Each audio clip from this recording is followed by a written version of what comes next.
E uma vez lá, você começa a perceber que vivemos em um mundo dual regido pelas palavras, ou isso, ou aquilo. Alex, você é você e eu sou eu. Somos seres humanos separados, mas no estado não físico. Isso não é verdade.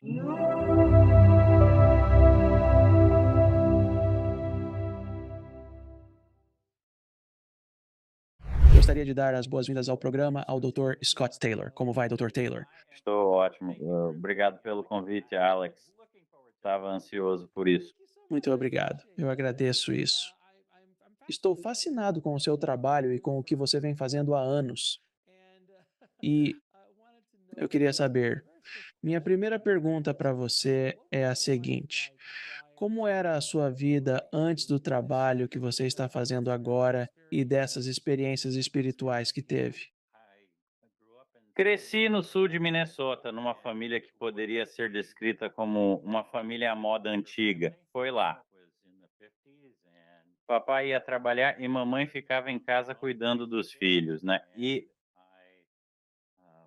eu cresci na igreja presbiteriana, nós frequentávamos o tempo todo. E assim era.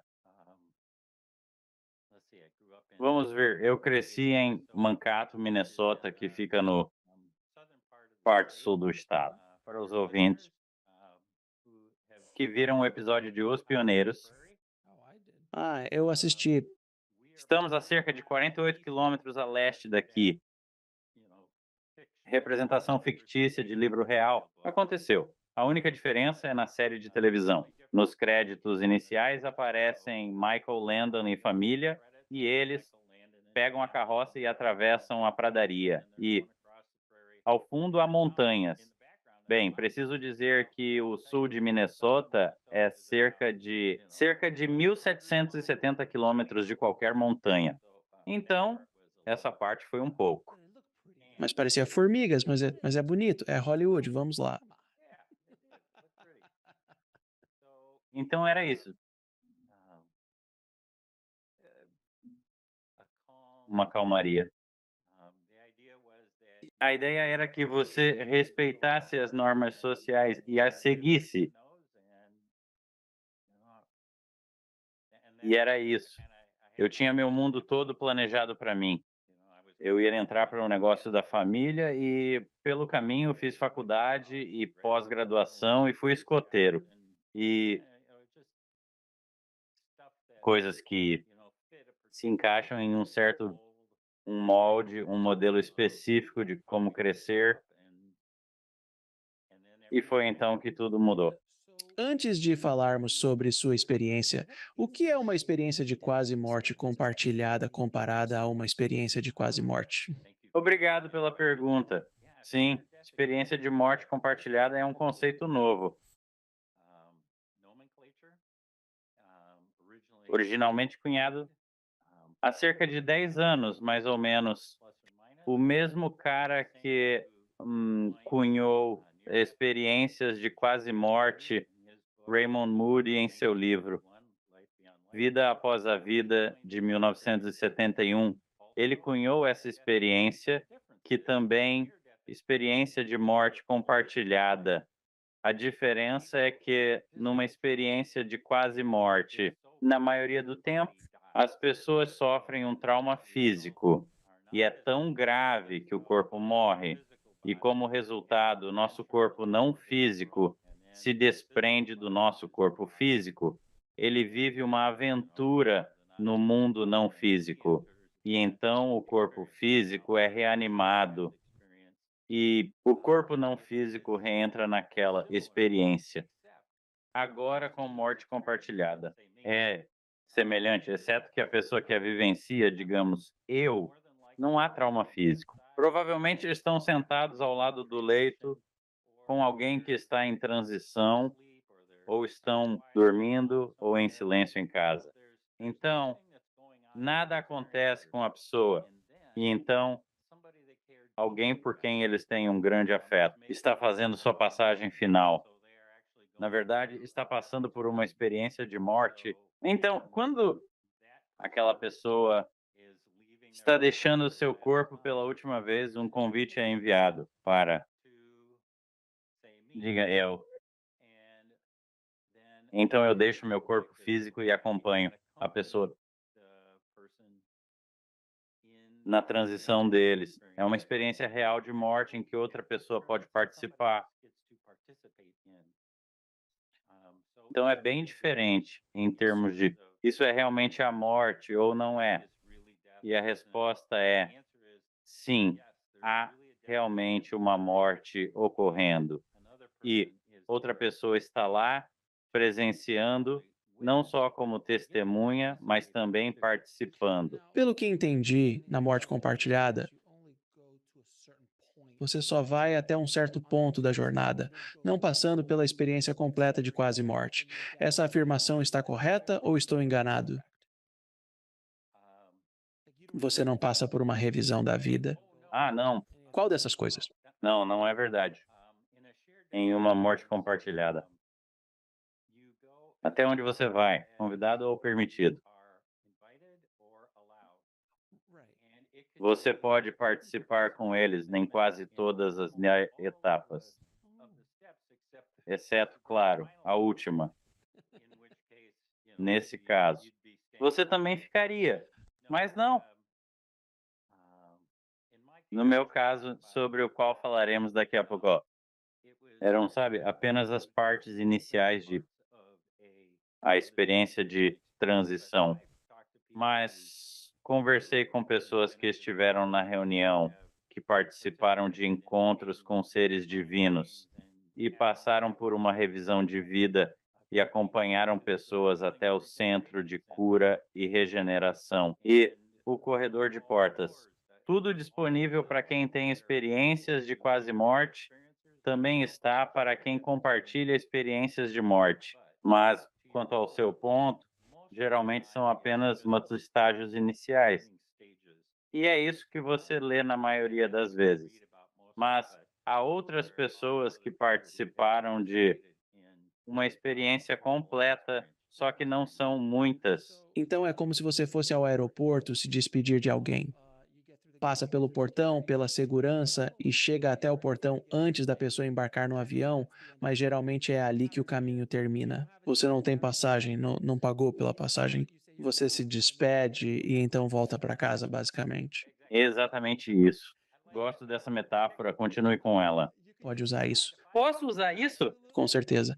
Porque foi a primeira coisa que me veio à cabeça. Tipo, é como ir ao aeroporto e ir até o portão de embarque, porque eu já fiz isso quando era mais jovem, na época em que era permitido ir até o portão. Agora você nem consegue chegar ao portão sem ter uma passagem, mas você ia até lá para se despedir de alguém ou para buscar alguém. Hoje em dia, com permissão, você pode ir até lá. O portão. Sim, até o portão, aquele túnel, o que tento. Sim, você consegue chegar até lá. Você consegue chegar lá. Acabei de fazer isso com meus pais, ambos usam cadeira de rodas. Sim, passamos pela segurança e descemos para o corredor. Até o final. Isso é uma ótima maneira de passar pelo aeroporto bem rápido. Ter alguém em uma cadeira de rodas preocupa-nos. Ter alguém numa cadeira de rodas e depois ter uma dessas. Geralmente, elas vêm com um operador. Os operadores sabem todos os elevadores secretos e te fazem passar pela TSA rapidinho. E uma observação para todos que ouvem. Além disso, quando levei minha avó à Disney World, descobri que a melhor maneira de furar a fila é ter alguém em uma cadeira de rodas. Tem alguém numa cadeira de rodas. Só estou dizendo. Agora me conte sobre a sua extraordinária história na experiência de quase morte compartilhada. E obrigado por perguntar. Eu valorizo isso. Aconteceu em 1981. Eu estava apaixonado por uma mulher linda chamada Mary Fran, que tem um filho chamado Nolan, recém-completando 7 anos. Passaram um dia velejando no Lago Washington, que fica no sul de Minnesota, e na volta para casa. Ela tentou fazer uma conversão à esquerda na estrada do condado. Olhou para o sol poente e não viu o carro que vinha em sua direção. Aquele carro a atingiu bem na porta do motorista e matou Mary Fran instantaneamente. E o Nolan teve um ferimento na cabeça muito grave, né? E acabaram levando-o para Mayo, em Rochester, Minnesota. Ele teve um dos melhores atendimentos do mundo. Obrigado, Mayo. Fizeram um trabalho excelente com ele. E lá estava ele. Ele levou 6 dias para concluir sua transição. Isso é importante porque Mary Fran era uma de 9 filhos. E então, no tempo que passou entre o acidente de carro, momento em que Nolan deixou seu corpo físico pela última vez, havia uma chance para todos os parentes demonstrarem. Maldosos, estamos falando de irmãos e irmãs, tios e tias, avós e amigos. Outros primos, membros da família, e isso é só por parte dela. E então temos toda a minha parte da família, que também estava lá. E isso significava que havia muitas pessoas que tinham tomado conta da sala de espera, enquanto esperávamos o período final, durante os 6 dias. Porque éramos muitos, o que fizemos foi dividir o tempo em blocos de 2 horas. E entramos. E estamos com o Nolan. E o meu horário específico foi das 3 da manhã até as 5 da manhã. No 6º dia após o acidente, eu estava lá com a irmã mais velha de Mary Fran, Jenny, e nós passamos tempo com o Nolan, lemos histórias para ele, contamos quem estava lá e o que acontecia. Quando você tem tantas pessoas, fica realmente bom, engraçado. Quer dizer, a sala de espera estava lotada de gente. Que na noite anterior, os jovens do grupo foram procurar comida para almofadas que eles pegaram de todos, os sofás que encontraram na Clínica Mayo, e as trouxeram para a sala de espera. E estavam dormindo no chão e nas cadeiras. Era simplesmente uma loucura. Mistura de pessoas tentando se acomodar enquanto faziam vigília por Nolan. Já eram quase 4h45 da manhã, uns 15 minutos antes de terminar nosso turno. E a Jane, que era enfermeira formada, foi verificar o prontuário dele. E ela estava olhando o prontuário e depois olhando para os monitores que cercavam a cama dele. Ela apenas balançou a cabeça para mim, estendeu a mão e disse: Scott, é hora. Então pegamos um par de cadeiras e sentamos ao lado da cabeça do Nolan, e nós nos despedimos, o que queria dizer que nós a oportunidade de dizer a ele que ele tinha sido um jovem muito corajoso e que lutou por 6 dias para ficar sempre conosco e estar ao nosso lado. No entanto, seu corpo claramente cedia.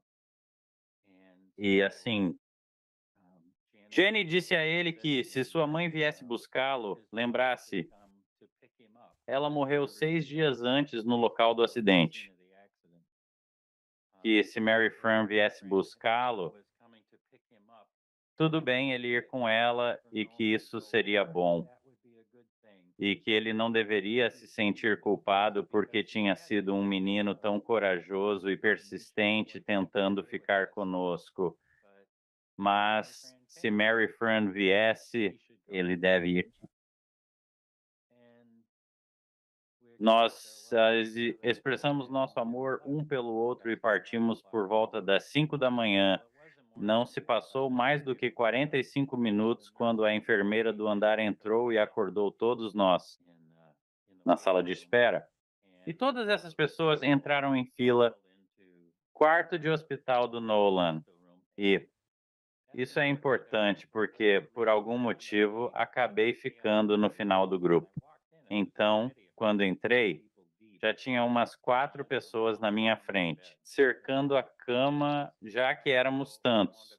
E acabei sentando no parapeito da janela, ao lado do irmão mais novo da Mary Fran, o Willie. E lá ficamos esperando. Quando você segura.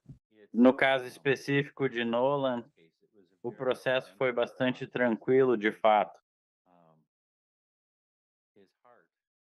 O coração dele desacelerava aos poucos e os batimentos ficavam menos vibrantes. Ele simplesmente parou e aquele tom sinistro aconteceu.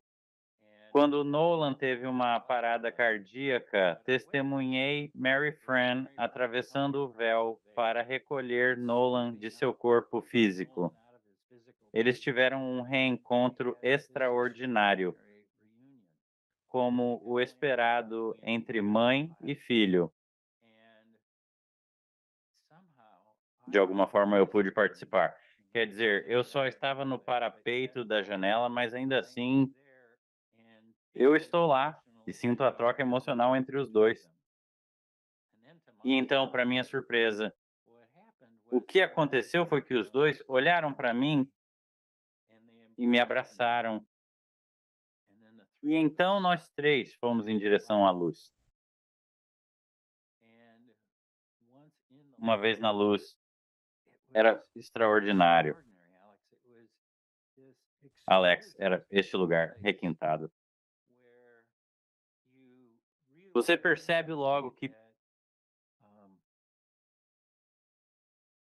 o universo é amor e que você está adentrando esse lugar de profundo amor e aceitação. Sem julgamentos, mas sim você percebe que é parte integrante do amor do universo. E então, nós três, Mary Fran, Nolan e eu, tivemos a chance de nos despedir. E pudemos expressar nosso amor uns pelos outros. Conseguimos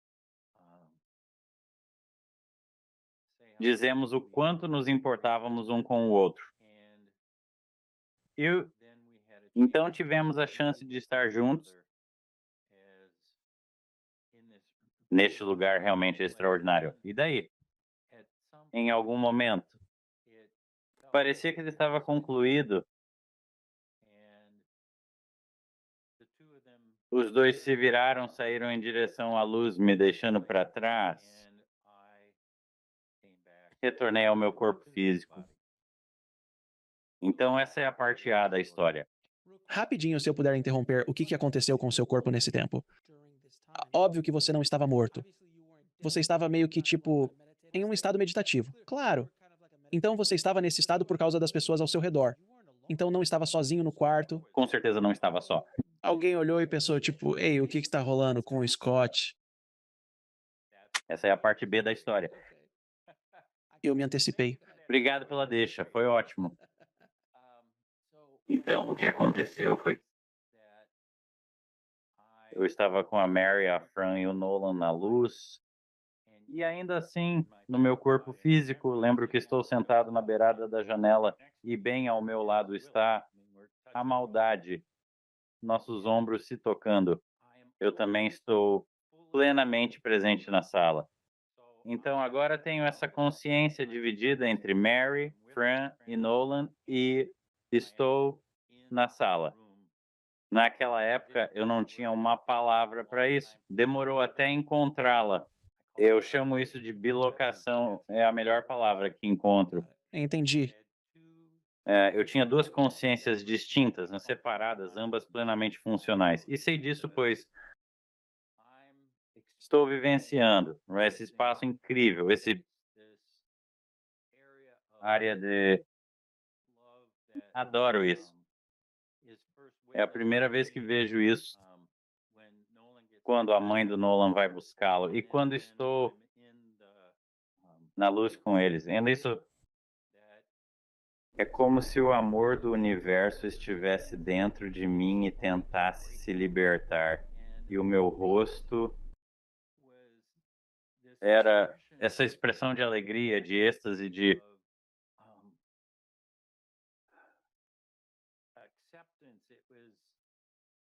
era inadequado para o ambiente. Naquele momento, a única reação foi cobrir o rosto com as mãos, sem saber o que fazer depois. Se alguém tivesse olhado para mim, tenho certeza de que eles não teriam entendido o que estava acontecendo e que minha reação foi totalmente inadequada para o ambiente, pois lembre-se, eles tinham acabado de perder o sobrinho deles, o primo, o amigo, seja lá o que for. E esta é a segunda perda em 6 dias com Mary, Fran e agora Nolan. E há uma sala cheia de pessoas enlutadas que estão se abraçando e procurando consolo na presença um do outro. E não consegui fazer isso naquele momento, então eu estava com as mãos cobrindo meu rosto.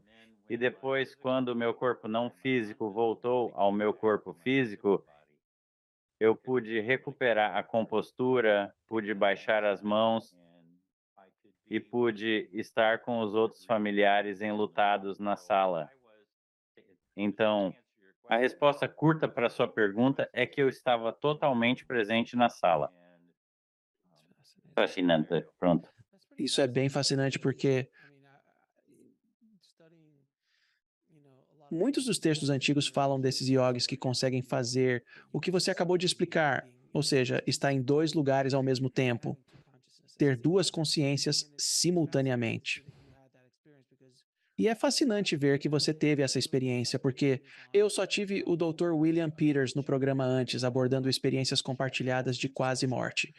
Poucas pessoas passaram por isso no programa. Muitos tiveram experiências de quase morte, mas não tantas compartilhadas. Não lembro exatamente. Acho que nunca perguntei a eles o que estava acontecendo com o seu corpo naquele momento.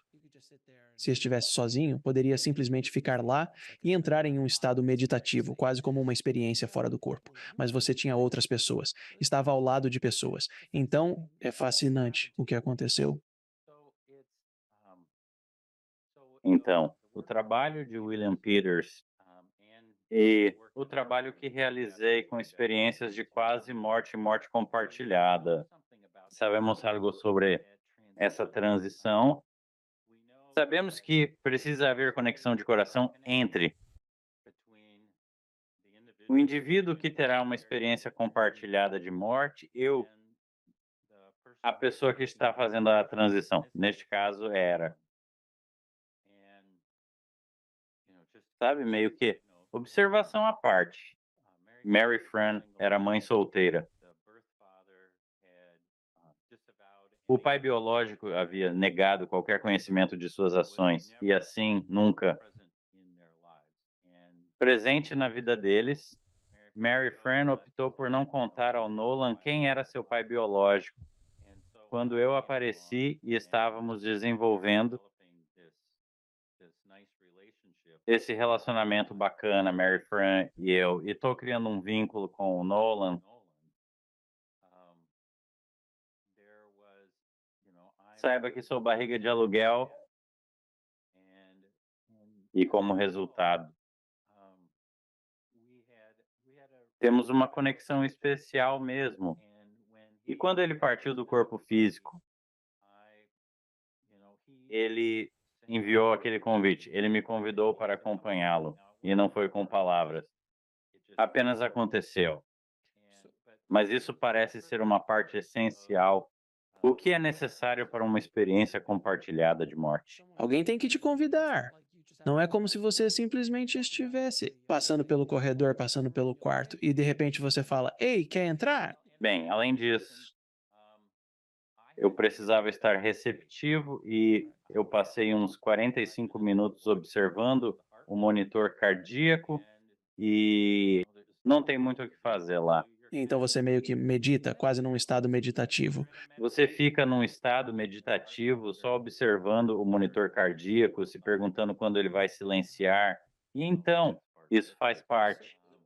Então, me deixa perguntar, Scott, o que aconteceu contigo depois? Porque, obviamente, essa experiência foi contigo. Presumo que tenha seguido em frente normalmente sem mais pensar nisso. Sim, exatamente isso. Quais foram as consequências dessa experiência? Físicas, mentais, psicológicas, espirituais? Bem, o que sabemos sobre pessoas que passaram por experiências de quase morte e morte compartilhada é que isso muda tudo. Num instante, descobri que minha visão do mundo estava errada. Era completamente diferente do que eu imaginava. Algo bem diferente. É algo que desafia a compreensão humana.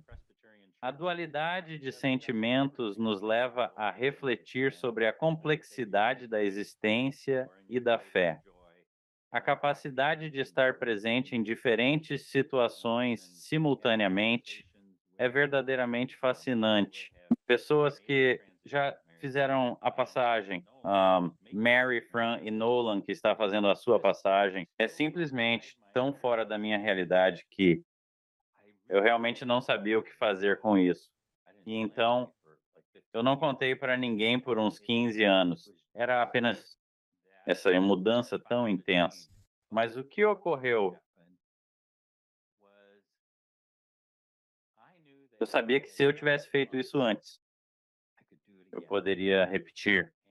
E se tornou parte de quem eu sou para embarcar nessa grande exploração por como posso fazer isso acontecer de novo. Porque eu realmente quero poder tocar aquele lugar novamente, porque é extraordinário. Eu tinha certeza de que poderia ter um relacionamento com Mary, Fran e Nolan, pois já havia acontecido antes. Por isso, acabei me envolvendo novamente. Na primeira década ou mais depois disso, eu viajei pelo mundo. Eu fui a todos os, bem, não todos, mas muitos dos principais locais sagrados, como Stonehenge e a Esfinge e as pirâmides e o oráculo de Delfos e Machu Picchu, e assim por diante, procurando ver se nestes centros espirituais incríveis há uma faísca de energia que possa me ajudar a impulsionar para aquele espaço. De novo, a resposta é não, porque eu Fui a Machu Picchu e nada aconteceu. Só estou dizendo que nada aconteceu. foi uma experiência incrível, um relato de viagem maravilhoso que me permitiu conhecer pessoas incríveis e explorar antigas práticas espirituais, embora não tenha sido exatamente o que eu estava procurando. Minhas tradições de meditação sempre começam com MT. Eu tive sorte naquela mancata. Muito ativo. Os Sioux moram naquela área, né, os índios Dakota. E assim eu aprendi algumas práticas xamânicas. Era isso que eu estava fazendo no Peru, um treinamento xamânico. E, de novo, a ideia era que eu sabia que havia. Eu precisava estar no estado certo. Resumindo, os encontrei no Instituto Rowe, que usa batidas binaurais para ajudar na concentração e estados ampliados de consciência. Isso me deu tempo para aprender o que são esses estados de consciência. E isso me deu tempo no estado para que eu soubesse como navegar no universo não físico. E isso abriu o caminho. Todas as portas que eu sempre quis em termos de, sim, eu consegui tocar aquele espaço novamente, sim, eu consegui me reconectar com Mary, Fran e Nolan e várias outras pessoas que fizeram o seu. Durante a meditação. Então, tá, você nunca teve outra experiência compartilhada. Exatamente como a original. Você não estava em um quarto de hospital e foi convidado a entrar. Nada disso. Nada disso. Mas em um estado meditativo você conseguiu reconectar-se essa força, essa energia, esse lugar para se conectar com pessoas do outro lado. Sim, pessoas que nunca estiveram no mundo físico, entidades divinas de todos os tipos. when you are in that state, que informações consegue coletar das pessoas que já se foram ou daquelas que nunca encarnaram? Há alguma sabedoria que você trouxe de volta consigo? Bem, uma das coisas que ocorre com pessoas que têm experiências de quase morte, seja elas têm essa experiência ou entram nesses estados meditando. Você pode fazer de qualquer jeito. São estados vibracionais. Se você compreender qual é o estado vibracional, poderá adentrar nesses estados, né? Uma vez lá, começará, né, a perceber que vivemos em um mundo dual regido pelas palavras ou isso ou aquilo. Alex, você é você e eu sou eu. Somos seres humanos distintos, mas no estado não físico, isso muda. É um estado onde tudo está interligado. E assim é regido pelas regras de ambos. E o que significa que eu sou eu, Alex, você é você, temos nossas consciências individuais.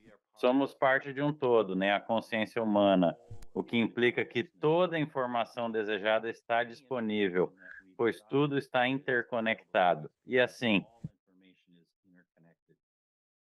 essa é a premissa para coisas como a visualização remota.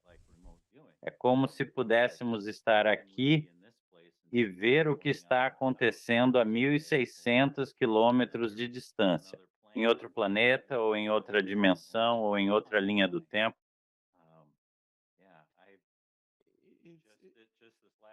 Nas últimas semanas, tive conversas fascinantes com pessoas se preparando para viagens temporais incríveis.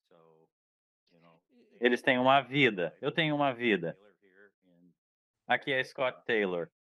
Em um universo A, há um Scott Taylor no universo B. E você pode entrar e participar com essa pessoa. É fascinante. Quero dizer, a ideia do. Sim, exatamente. É super fácil de falar. O erro que muitos de nós cometemos é achar que estamos desconectados, que somos indivíduos, especialmente no Ocidente, onde isso é martelado em nós, a individualidade de cada um. Estamos separados de tudo. Mas como estamos começando a perceber agora, com o que o planeta está enfrentando, com o que nossas economias estão passando, todos nós somos interconectados e dependentes uns dos outros. É como olhar para duas formigas no chão e dizer que não estão conectadas. Elas fazem parte do mesmo grupo, do mesmo formigueiro onde há uma rainha, e todas trabalham juntas. São indivíduos e fazem suas próprias coisas, mas atuam em conjunto como parte de um todo, este grupo unificado. E isso é só um exemplo de onde estamos. E isso é uma das coisas poderosas. Eu acho que uma das coisas mais poderosas sobre a internet é que agora estamos interconectados de uma forma que nunca estivemos na história da humanidade, pelo menos que se saiba. Estamos interconectados aqui no plano físico e também estamos interconectados no plano não físico. Então, o que estamos vendo é que o que sempre existiu no não físico agora se replicou no físico.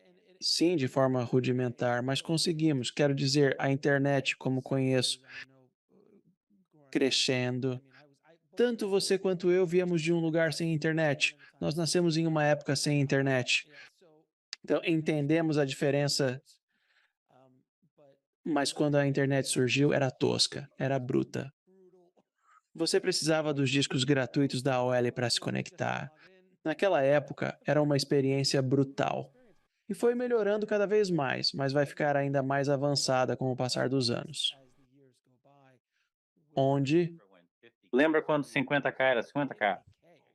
tá brincando, só já. Meu primeiro modem era de 2400 baud.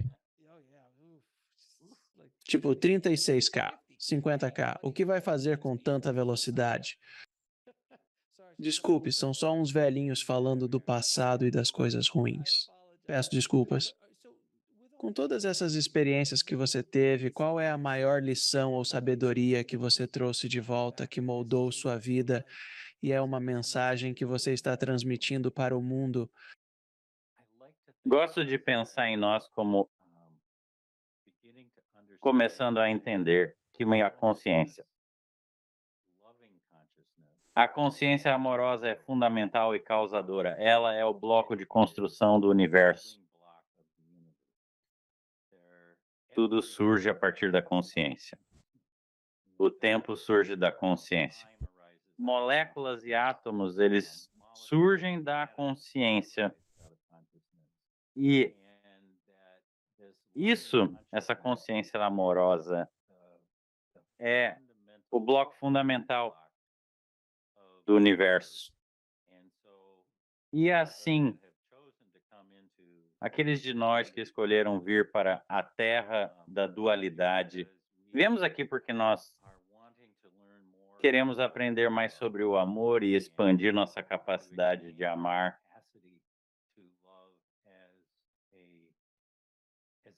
como um ser, não apenas como um ser físico, mas nosso ser não físico na dualidade nos estica de modo que temos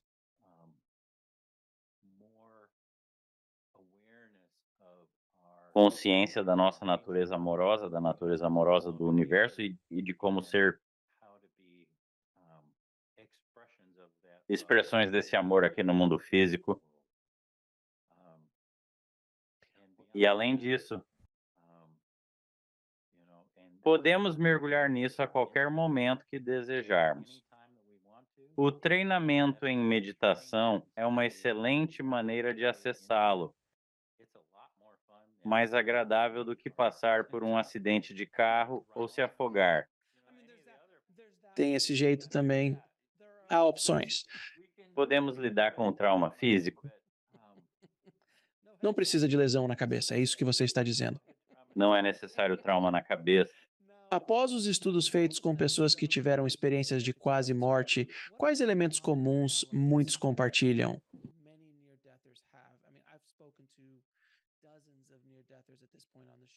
Já conversei com várias que passaram por isso no programa e, com minha pesquisa básica, identifiquei coisas como a revisão da vida. Em um lugar panorâmico que é o lugar do amor, parentes ou entes queridos com quem você já se encontrou antes, conectando-se com uma divindade nesta vida, teria seguido ou adorado. Portanto, se for Jesus, é Jesus. Se for Maomé, é Maomé. Se for Buda, é Buda. Se for um yogi, é um yogi. São essas as pessoas que surgem. Então, se você é budista, em geral, Maomé não vai aparecer para você. De modo geral, esses são temas recorrentes que ouvi em várias histórias. Mas eu adoraria ouvir os elementos comuns e o que você descobriu em sua pesquisa. Eu acredito que o mais importante perceber é que esses eventos são a nossa transição de um mundo físico para um mundo não físico. É tudo metafórico, baseia-se no que conhecemos como ser humano. Então, como você disse, eu cresci como um presbiteriano, cristão, meio termo, tradicional, o que for. Isso afetará os tipos de coisas que me acontecerão na minha experiência de quase morte.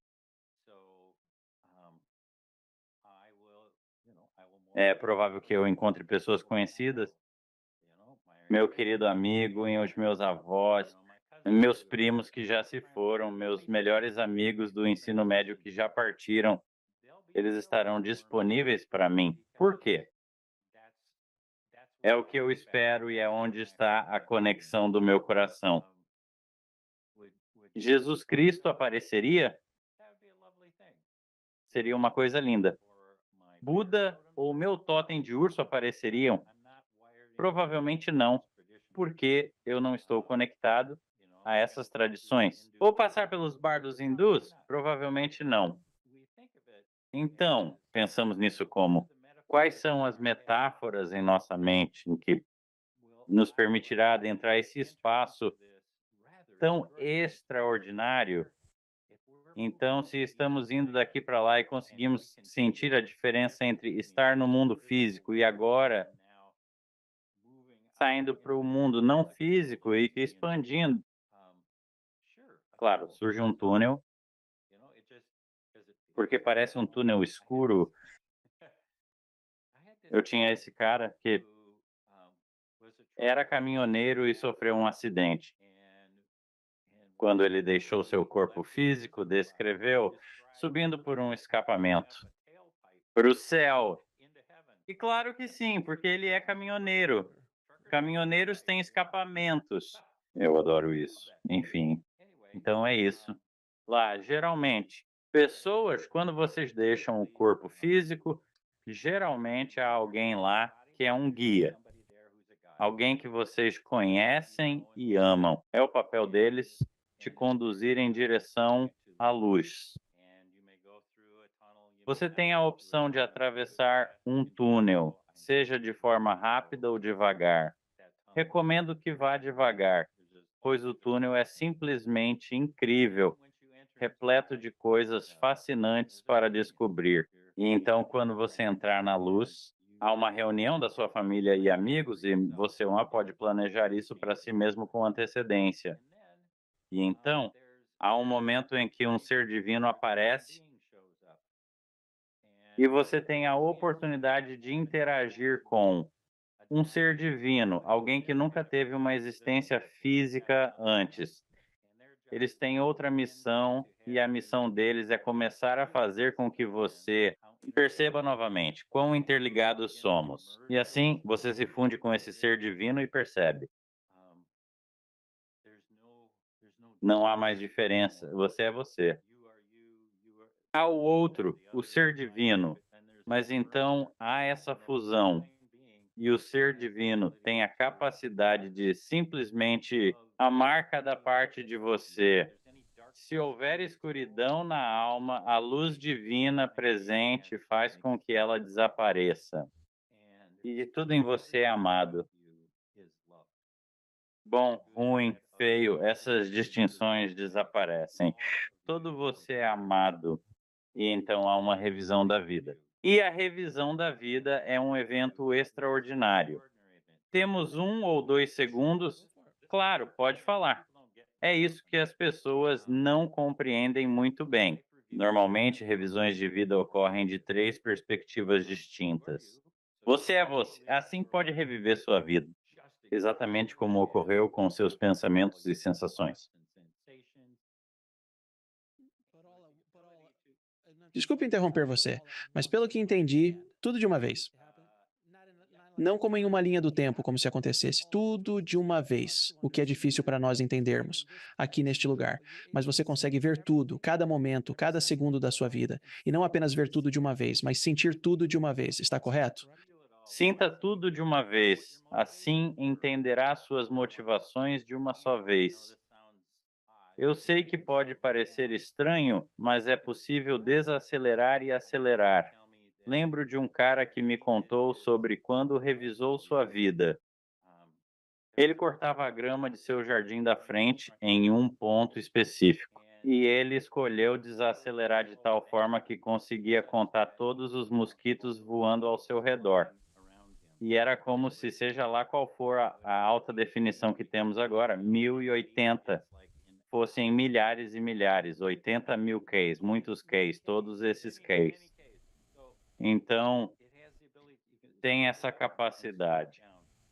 Você pode acelerar e desacelerar. Aquele ser divino com quem nos fundimos, normalmente, fica presente durante toda a experiência e geralmente pergunta: o que aprendeu? O que aprendeu? Ao vivenciar uma cena, talvez não goste do que ocorreu. O ser divino questiona: o que aprendeu? Diga, ao contrário, algo que você gosta muito. Nossa, isso foi muito legal. O que você aprendeu? E assim você começa a ganhar perspectiva sobre o que é aquilo que aconteceu na sua vida e o motivo. Certo, essa é a parte A. A parte B é: você também passa. essa revisão de vida, mas você assume o lugar da outra pessoa na cena, que com tantos detalhes quanto você acabou de ter.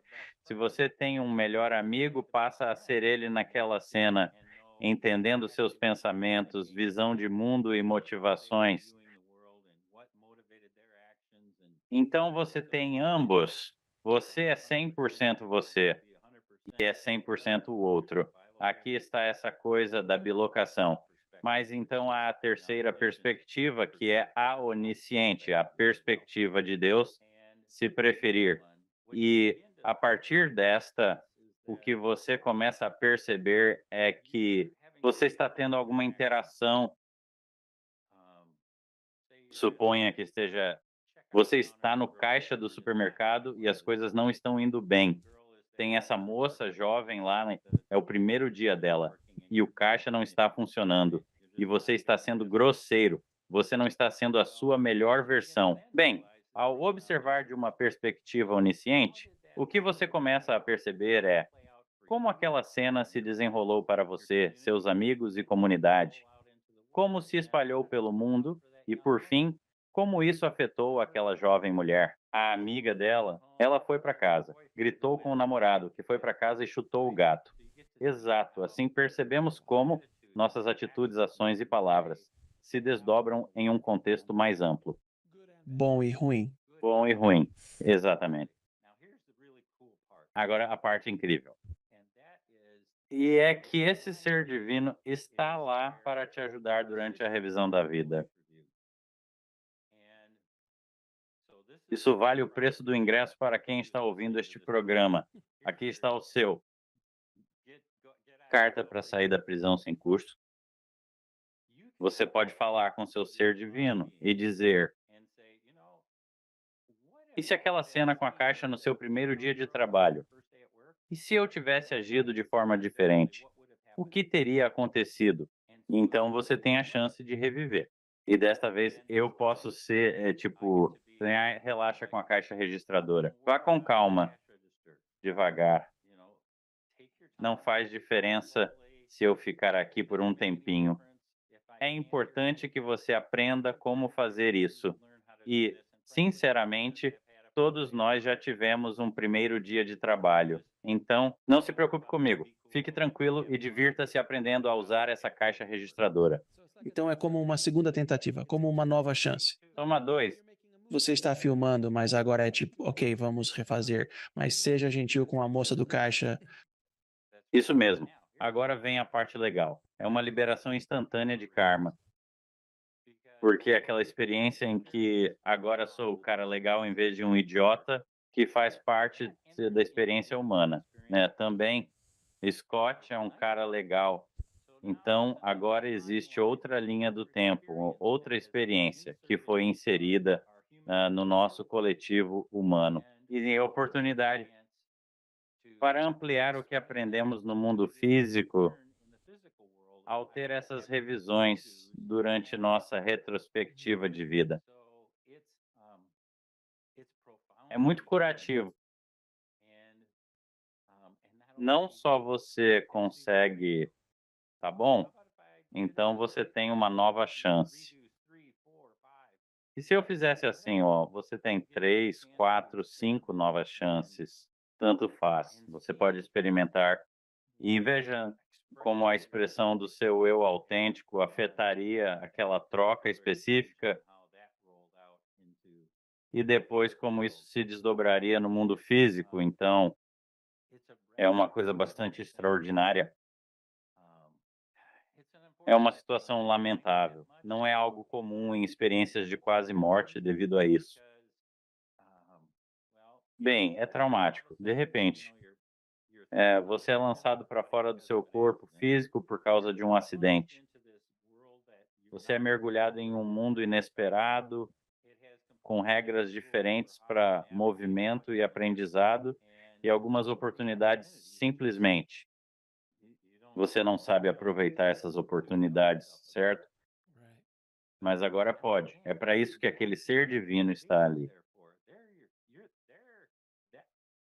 Esse ser divino é o seu guia turístico de como é voltar a esse mundo não físico novamente. Você meio que precisa de alguém para te guiar por esse processo. É como quando uma criança nasce, nós somos os guias dela como pais, somos os guias através dessa experiência. Tipo, olha, nós já estivemos aqui, é assim que você anda? Não toque no fogo, você vai se queimar. Não coloque isso na boca. Todas essas coisas assim. Então é parecido, de um jeito diferente. Depois de um tempo, o que precisamos fazer é lembrar, né, como é estar naquele espaço novamente. E o ser divino está lá para ajudar nessa transição.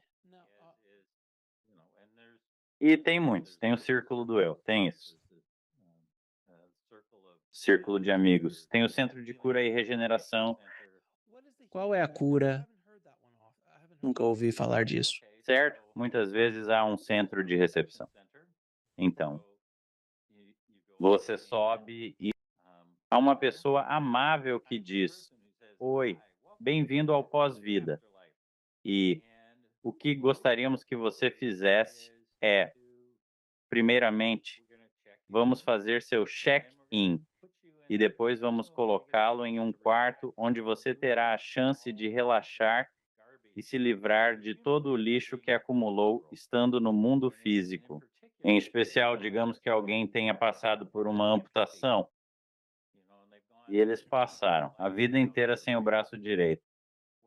Bem, esse braço direito é restaurado. Nisso, nosso corpo não físico não precisa manter as enfermidades do corpo físico. Diga que a pessoa morreu de câncer. Pois bem, esse câncer não precisa estar no corpo não físico, mas leva um tempinho para lembrarmos que, ó, eu não estou doente. Não preciso agir como se estivesse doente. Não preciso agir como um amputado.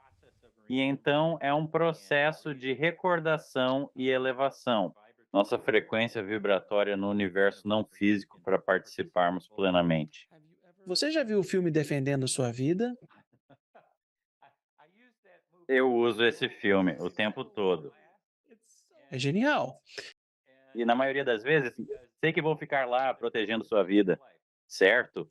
Roteiro do Albert Brooks com a Meryl e eles sobem para o céu. Ela tem que defender a vida dela, blá blá blá blá. O céu não é assim. Esse filme todo está completamente errado e é maravilhoso. É maravilhoso. Mas eles acertaram algumas coisas. De acordo com as pesquisas e as histórias que ouvimos, existe uma revisão da vida agora. Não temos advogados lutando por você, e se não acertar, terá que voltar. Mas existe o conceito de uma revisão da vida. Uma das coisas que mais gosto naquele filme é o Albert Brooks. Para todos que estão ouvindo, assistam Defendendo Sua Vida com Meryl Streep e Brooks, que o Albert Brooks escreveu e dirigiu, e que ele entra em todos os restaurantes e pode comer o que ele quiser o tempo todo e a comida aparece instantaneamente e eles adoram. E ele fica tão envolvido, tipo, posso levar. Posso levar essas tortas de maçã para casa? E ele anda por aí com tipo 15 caixas de torta de maçã, voltando para o quarto do hotel onde está hospedado, enquanto defende sua vida. E quanto pior for sua vida, mais dias você tem que revisar. Quanto melhor for a sua vida, você tem, tipo, só 2 dias para observar as coisas assim. É uma ideia fascinante do que isso representa. E outro, se estamos seguindo por esse caminho, é Amor Além da Vida, que é um filme maravilhoso. Então, aquele é um exemplo maravilhoso do que falamos sobre a luz. E quando as pessoas, ao atravessarem o túnel, elas entram na luz, e aí tem o encontro com a família, né? Existem três tipos diferentes de luz: luz negra, luz branca e luz clara. E cada tipo de luz em que você entra proporciona uma experiência diferente. Bem, nós vemos muita luz branca na mídia. Essa é uma luz poderosa, simplesmente avassaladora, e é toda amorosa. E é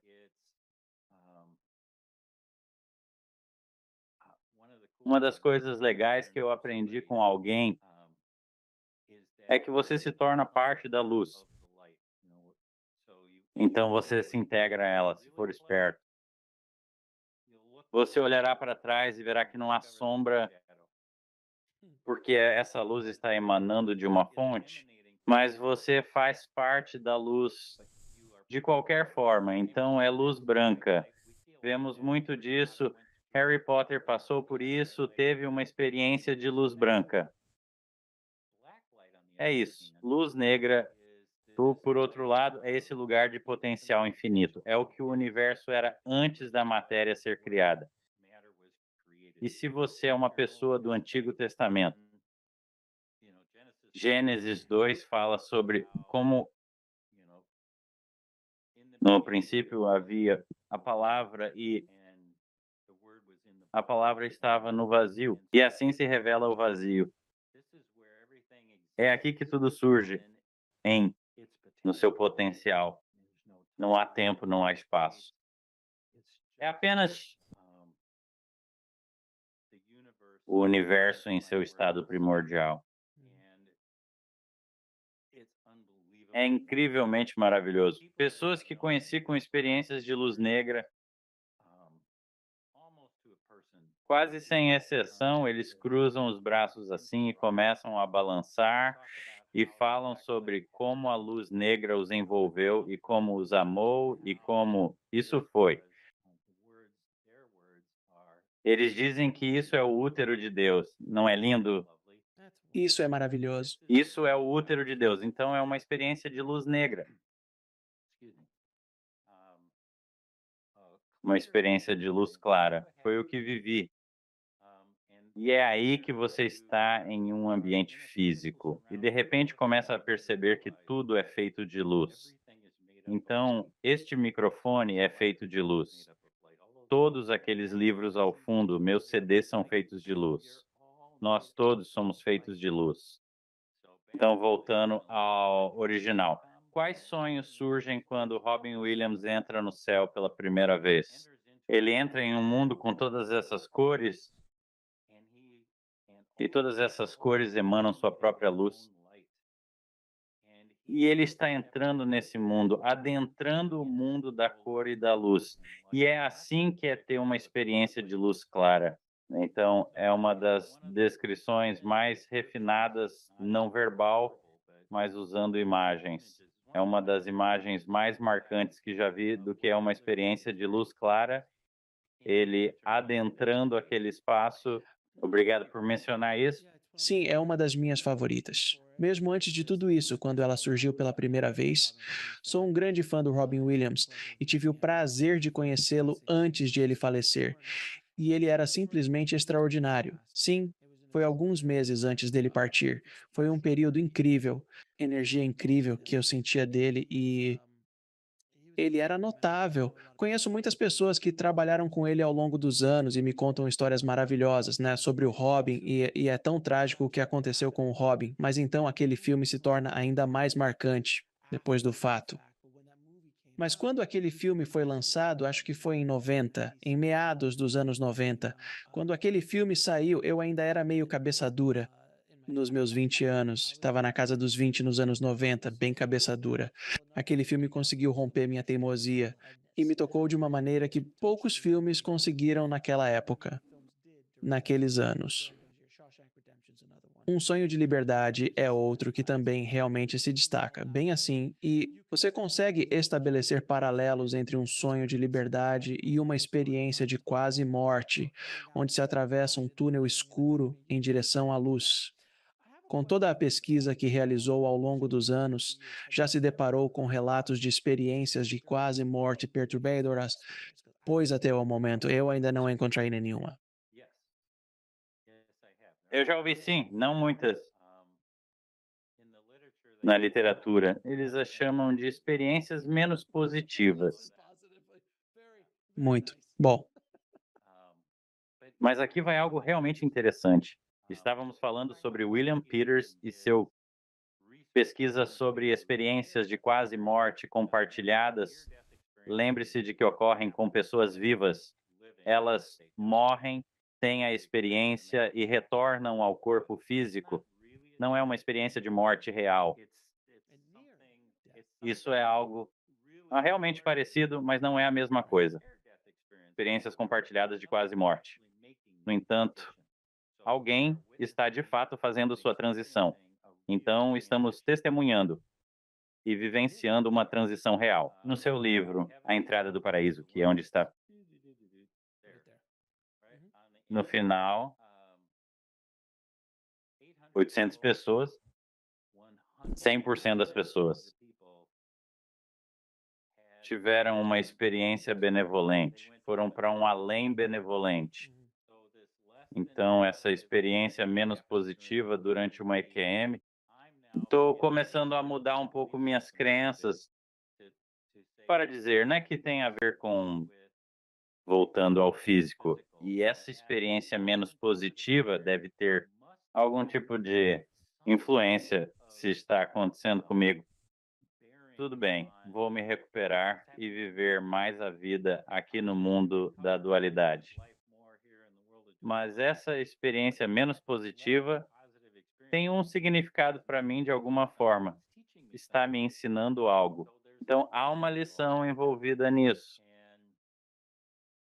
E isso é totalmente coerente com me ajude. Joseph Campbell e a jornada do herói. A jornada do herói. Em algum momento na jornada do herói, você se depara com essa tarefa, esse obstáculo que precisa superar. Eu acredito que uma grande parte do que acontece com as pessoas quando elas têm uma experiência menos positiva é que elas precisam recorrer aos seus recursos internos para superar o obstáculo colocado à sua frente. Elas têm que manter esse senso de distanciamento do que está acontecendo. Elas têm que adotar uma nova visão de mundo para seguir em frente. As fáceis são, é como alguém chega e te dá uma paulada na cabeça com uma tábua de 2x4 dizendo: "Ei, Taylor, você não está vivendo a vida que queria e está estragando tudo, cara. E aqui está o que você precisa fazer para voltar ao caminho certo." Essa é fácil. Minha noção. O que você pensa sobre si mesmo em relação ao mundo físico? Caso em nós, porque eu trabalhei bastante com pessoas que entraram nesse estado e foram confrontadas. Volte para Harry Potter, o cachorro de 3 cabeças. Lembra daquele? Claro. Sentado em cima do alçapão. Uma pessoa que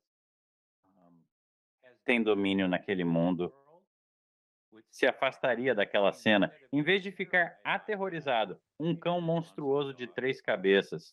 Eles recuariam e iriam embora. Olá, cachorro babão de 3 cabeças.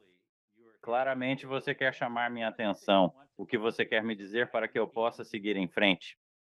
E quase instantaneamente, todas as vezes, aquele cachorro de 3 cabeças se transformará e se tornará outra entidade que dirá: bem, na verdade, eu quero que você faça isso, isso e isso quando voltar ao mundo físico, porque isso terá um impacto em quem você é como ser humano e no tipo de alegria que você pode espalhar pelo mundo. Eis o exemplo. Então, há muito que essas experiências podem nos ensinar. Não são tantas assim. Sinceramente, eu tive mais de uma entrevista com alguém marcada e eles desistiam no último minuto porque é doloroso para eles, né, falar sobre isso. Então, não há tanto escrito a respeito. Quando você tem uma, digamos, não tão, como é que se chama? Não tão positiva ou não tão agradável. Menos que positiva? Minha experiência com o Ned não foi exatamente positiva. Parece que, pelo que você está explicando, ainda é baseado no amor de uma maneira que é necessário para aprender e levar essas lições consigo. Algumas pessoas podem ouvi-lo de um ser divino. Outras precisam de um cão babando de 3 cabeças para chamar sua atenção. Às vezes entendem o que está acontecendo, outras ficam aterrorizadas. Há esses casos. Isso é uma afirmação justa? Declaração justa. E novamente, sempre há aquele ser divino que está bem ali. Sim, exatamente. Talvez uma lição importante na vida seja pedir ajuda quando necessário.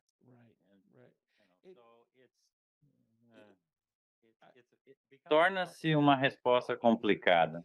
Não, eu entendo completamente, mas é ótimo porque eu nunca tive uma conversa sobre essa parte das EQMs. Todo mundo sempre fala do positivo, né? O positivo é transformador de vidas. Mas há pessoas que voltam e eu já ouvi meio que sussurros disso de pessoas, mas nunca de fato sentei e conversei com alguém que teve conversas com pessoas que as tiveram. Elas geralmente não dão entrevistas, as que voltam, Elas não dão entrevistas? Pois é. especialmente não públicas, pois é muito doloroso revisitar essa experiência.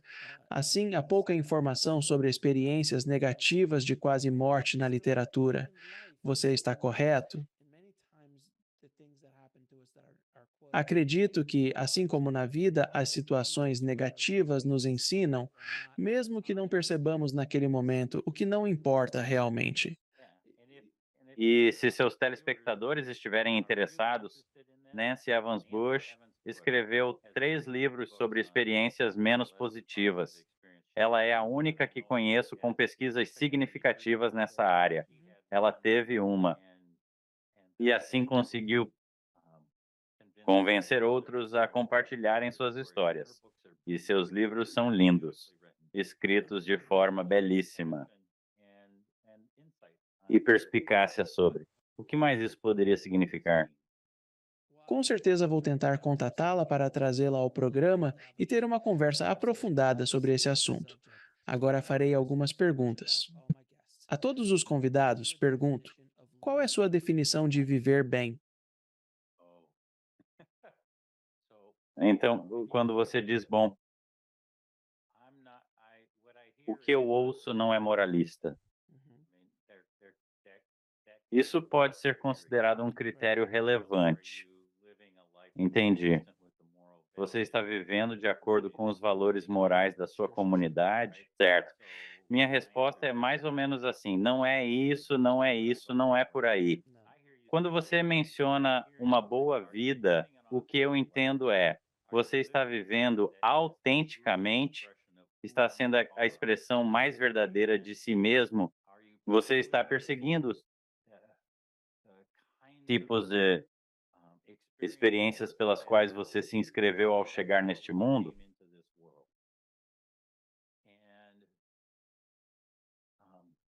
Porque todos fazemos. Há todo um centro lá em cima que fala sobre quando você chega a este mundo, há toda uma equipe de pessoas que te ajudam a montar a vida que você vai ter aqui. Você escolhe seus pais, seus amigos e que tipo de experiências quer ter, tanto físicas quanto espirituais. Eles moldam como será a sua vida. E uma boa vida é consistente com desenvolver esse tipo de enfoque. Você está vivendo a expressão mais completa da sua vida, aquela que é adequada para o seu aprendizado? Quer dizer, é o que é certo para o meu aprendizado, mas o que é necessário para as outras pessoas para realizar em suas vidas e do que a humanidade precisa para eu fazer neste mundo? Aqui está meu argumento. Quando eu tiver a oportunidade e fizer minha transição final e subir para o universo não físico, uma das primeiras pessoas que quero encontrar é Judas Iscariotes. Judas Iscariotes. Para lembrar a todos, ele é a pessoa que traiu Jesus e o vendeu por 30 moedas de prata. Jesus não seria Jesus sem Judas Iscariotes. Quem se candidataria a este emprego? Quem vai interpretar esse papel no filme? Sim, é isso. Está disposto a aceitar o ódio e as condenações de milhares de anos e milhões de pessoas pela traição de o divino Jesus? E na minha visão de mundo, tinha que ser o melhor amigo de Jesus, né? Quem mais faria isso por ele? Só alguém que o amasse muito faria isso, né? Que ele estaria disposto a sacrificar não só sua vida, mas também sua reputação. Todo esse mal olhado que as pessoas continuam enviando para ele há milhares de anos. Judas é um substantivo nesse contexto. É só dizer Judas, e você sabe exatamente o que isso significa. Você sabe de quem estamos falando.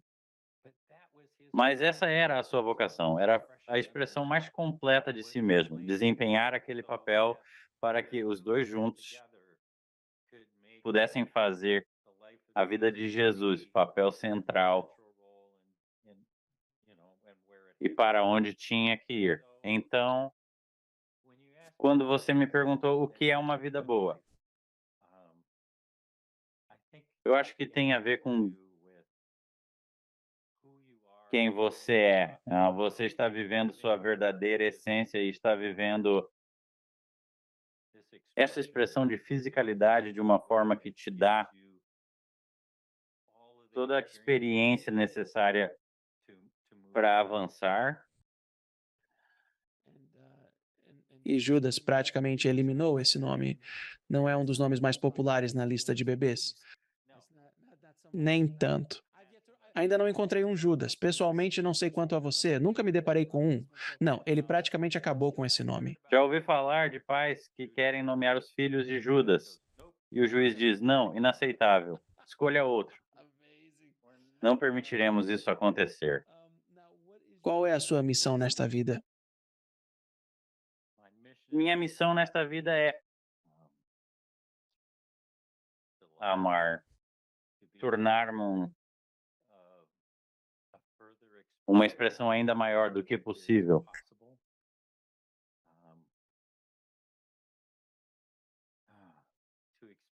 Para expandir meu amor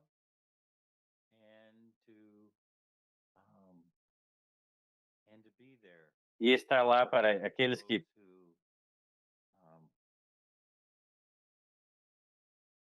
querem sair para se divertir. Que querem embarcar nessa jornada com o Senhor, que querem. Vamos nessa jornada juntos. Esta é uma aventura cooperativa e é meu dever desempenhar meu papel ao máximo que eu puder. E a última pergunta: qual é o propósito supremo da vida? Voltamos a isso. O propósito supremo da vida é amar, expandir nossa capacidade de amar e adquirir conhecimento, para que nós, como seres humanos, como um ser único, e nos tornemos mais sábios, né? Também para nós como coletivo, para nos tornarmos mais sábios como espécie. E começamos a aproveitar isso. Para mim, minha missão pessoal é tornar acessíveis esses estados de consciência para pessoas que desejam explorá-los. É uma pena termos muitas pessoas que adoram ler livros sobre experiências de quase morte. Acho que chegamos a um ponto na nossa história em que as pessoas podem dizer: pare de ler. Simplesmente pare de ler e experimente e vivencie o que é passar por uma experiência de quase morte, porque isso é o que mais vai fazer a sua alma crescer. Onde as pessoas podem saber mais sobre você e seu trabalho? Por favor, visite o meu site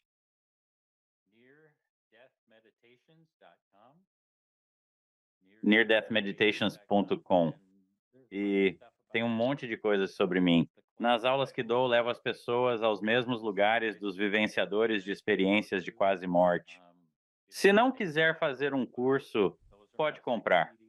Estes são meus 6 CDs, acima da cabeça. Então, pode fazê-los em casa. Pode fazer essas meditações em casa. A tecnologia que usamos nesses é derivada da tecnologia de batidas binaurais e é excelente para focar sua atenção e expandir sua consciência. Também sou podcaster, então, quando acessar o YouTube, procure pelos arquivos do além. Os arquivos do além você encontrará algumas entrevistas realmente interessantes com pesquisadores e pessoas que tiveram experiências de quase morte. Então, entre o meu site e o meu podcast, é isso. Dr. Taylor, foi um prazer absoluto conversar contigo. Foi muito divertido. Agradeço por participar do programa e pelo trabalho que você está fazendo e pelo amor que está tentando espalhar pelo mundo, meu amigo. Eu te agradeço. Alex, isso foi incrível. Me diverti bastante e obrigado por fazer perguntas tão boas. Eu agradeço. Obrigado por assistir. Clique em um dos vídeos abaixo para continuar sua jornada e não se esqueça de se inscrever.